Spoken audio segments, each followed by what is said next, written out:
नमस्कार दोस्तों, unforgiving history में आपका एक बार पुनः स्वागत है। 28 तीर्थ, 7 सागर तीर्थ, 84 सिद्धलिंग, लगभग 30 शिवलिंग, अष्ट भैरव, एकादश रुद्र स्थान, मानो इंद्रपुरी पूरी धरती पर अवतरी है। कनक, श्रृंगा, पद्मावती, विशाला, चूड़ामणि, भोगवती, हिरण्यावती, अवंतीपुर, अवंती, अवंतिका, अवंतीपुरी, अवंती नगरी, अवंतिकापुर, अमरावती, विशाखा, पुष्पा, सप्तपुरी, उज्जैनी, उज्जैन, ये एक ही नगरी के नाम है जो वक्त के साथ आहिस्ते आहिस्ते अपने स्वरूप की तरह बदलते गए। जब सिंह राशि के गुरु में जब मेष का सूर्य यूं जो आता है, 12 वर्षों के बाद वही योग सिंहस्थ बन जाता है। इस देश के प्रधानमंत्री ने भी इस नगरी को कई सौगातें दिए। कुछ महीने पहले बहुत ही वृहद स्वरूप हो गया है उस महाकाल की नगरी का। वैसे तो इस नगरी को सतयुग से इस कलयुग तक सबने अपनी श्रद्धा और स्नेह से इसे और बेहतर बनाने का प्रयास किया, पर इस महाकाल की नगरी में आक्रमण भी कई दफा हुए, जिसका जिक्र होना ही चाहिए, जिसकी फिक्र करनी भी चाहिए कि किस वृहद और वैभवशाली महाकाल की नगरी हुआ करती थी। वैसे तो आप सबको पता है, हर निर्माण एक विनाश पर होता है और हर विनाश पर निर्माण यूं ही बनने और बिगड़ने के इस खेल को कुदरत का खेल भी कहते हैं। इस नगरी में अगर किसी आक्रांता ने लूट मचाई और तबाही मचाई, आज उसकी बात करते हैं।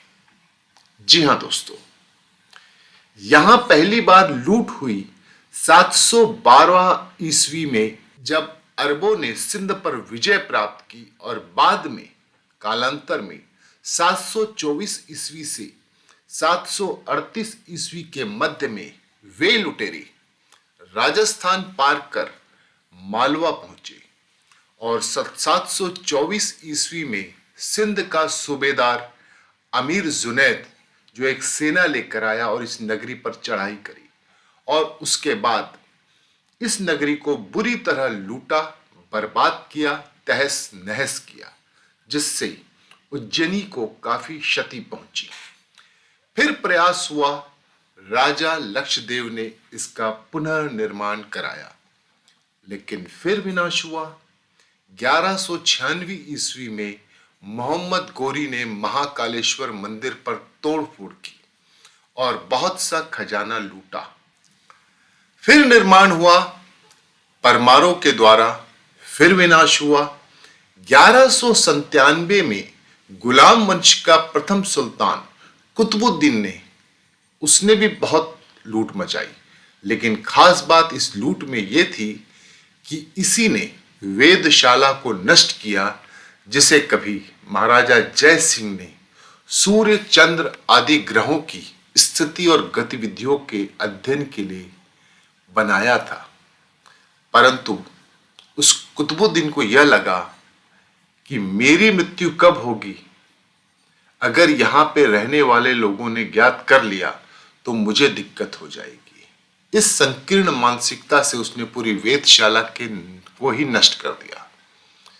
फिर निर्माण हुआ परमारों के द्वारा, फिर विनाश हुआ, और इस बार का जो विनाश हुआ उसने पूरा महाकाल को जमींदोज कर 1234वीं ईस्वी में इल्तमिश के द्वारा, जिसने 300 फीट ऊंचे महाकालेश्वर मंदिर को धूल में मिला दिया, 121 स्तंभों पर टिका और 121 गज ऊंचे मंदिर के हर स्तंभ जो उस दौर में स्फटिक से बने हुए थे, उस मंदिर के प्रांगण में झूलते मोती और माणिकों के झूमर, तोरण, प्रवेश द्वार पर लगी सोने और चांदी की घंटियों और प्रवेश द्वार पर मोतियों की झालरें नोची, खसोटी और लूटी। फिर भी जब तक उसका मन नहीं भरा तो गर्भगृह में पहुंचकर उसने हीरे मानिक से बने अलंकार, सहस्त्र रत्न द्वीप, सोने का शिखर जो कर्क रेखा को स्पर्श करता है उनका आश्चर्य हुआ।